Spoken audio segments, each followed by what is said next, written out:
اس سختیوں والے مرحلے سے وہ گزر گیا. اب کیا ہوتا ہے یہ کچھ باتیں آپ کے سامنے بیان کروں گا. ٹھیک ٹھیک یہ بتانا کہ سفر آخرت کی ابتدا میں انسان کے مرنے کے بعد کیا ہوتا ہے یہ ممکن نہیں ہے، چونکہ کوئی مردہ اٹھ کر نہیں بتاتا ہے کیا ہوا. لیکن اللہ کی کتاب میں، نبی اکرم صلی اللہ علیہ وسلم کی سنت میں کچھ جو باتیں ملتی ہے، ان باتوں کو میں ترتیب وار آپ کے سامنے رکھ رہا ہوں. چونکہ روایتیں مختلف ہیں، احادیث مختلف ہے، کچھ روایتیں بخاری کی، کوئی مسلم کی، کوئی ابو داؤد کی، کوئی ترمذی کی ہے. لیکن اگر میں الگ الگ حدیثیں رکھوں گا تو شاید عنوان مکمل نہیں کر پاؤں گا. تو میں نے ان سب روایتوں کو ایک تسلسل دے دیا، کڑیاں جوڑنے کی کوشش کی ہے کہ ایسا ایسا ایسا ایسا ایسا ہو سکتا ہے، تاکہ ایک واقعے کی شکل میں، ایک آرڈر کی شکل میں کچھ باتیں آپ کے سامنے آئیں. ورنہ یہ تمام باتیں احادیث سے ثابت ہے، اور کچھ قرآنی آیتیں بھی انشاءاللہ اس کے اندر آئیں گی. تو آئیے، سفر آخرت کی ابتدا موت سے ہوئی، انٹری ہو گئی موت کے ساتھ، انسان مر گیا. مرنے کے بعد اب کیا ہوتا ہے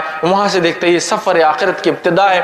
نبی اکرم صلی اللہ علیہ وسلم فرماتے ہیں جب انسان مر جاتا ہے اور اگر وہ نیکوکار ہو تو ہوتا یہ ہے کہ خوبصورت چہرے والے فرشتے آتے ہیں اور انتہائی خوشبودار کفن اس کے لیے لایا جاتا ہے، اور اس کے پاس آتے ہیں، کھڑے ہوتے ہیں اور بشارتیں دیتے ہیں، خوشخبریاں سناتے ہیں. اس کے رب نے اس کے سفر آخرت کے بعد کیا دینے کا وعدہ کیا ہے وہ رکھتے ہیں. اس کی روح مچلتی ہے اور اسے اچھے اچھے ناموں سے پکارتے ہیں. جن اچھے اچھے ناموں سے وہ دنیا میں پکارا جاتا تھا اسے مبارکباد دیتے ہیں اور اس کو خوشخبریاں سناتے ہیں. جو ہی وہ روح خوشخبریاں سنتی ہے وہ مچلنے لگتی ہے سفر آخرت کی ابتدا کے لیے، اور کہتی ہے مجھے جلدی سے نکالو، مجھے جلدی لے کر چلو، تاکہ میں اس چیز کو پالوں جو میرے رب نے سفر آخرت کے بعد میرے لیے رکھی ہے اور جو بشارت تم لوگ دے رہے ہو.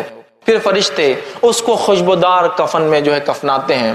اس کے بعد پہلے آسمان کی طرف لے کر چلتے ہیں. جب پہلے آسمان کی طرف لے کر چلتے ہیں تو پہلے آسمان کے فرشتوں کو اس روح کی جو نیک تھی، جس کا سفر آخرت شروع ہوا ہے، خوشبو آ جاتی ہے، اور ان کو پہلے سے پتہ چل جاتا ہے. جب وہ آتی ہے روح، فرشتے لے کر آتے ہیں تو پہلے آسمان کے فرشتے دروازے کھولتے ہیں، آسمان کے استقبال کرتے ہیں اور کہتے ہیں کہ مبارک ہو تم کو، اللہ نے تمہارے لیے انعامات لکھ کے رکھے. آؤ اے جو ہے ایسی روح جس نے نیک اعمال کیے، اور اس نیک انسان کی روح کو وہ قبول کرتے ہیں، ایکسپٹ کرتے ہیں، خوش آمدید کہتے ہیں اور اس کو بشارتیں دیتے ہیں. اور وہ روح جو ہے اس آسمان سے لے کر پہلے آسمان تک پہنچی ہے، کھولے گئے دروازے دوسرے آسمان کی طرف جاتی ہے، اور ہر مرحلے میں، ہر آسمان میں یہی بشارتیں دی جاتی ہے اور وہ خوش ہوتی ہے، اور 7ویں آسمان تک اس کی روح لے جائی جاتی ہے.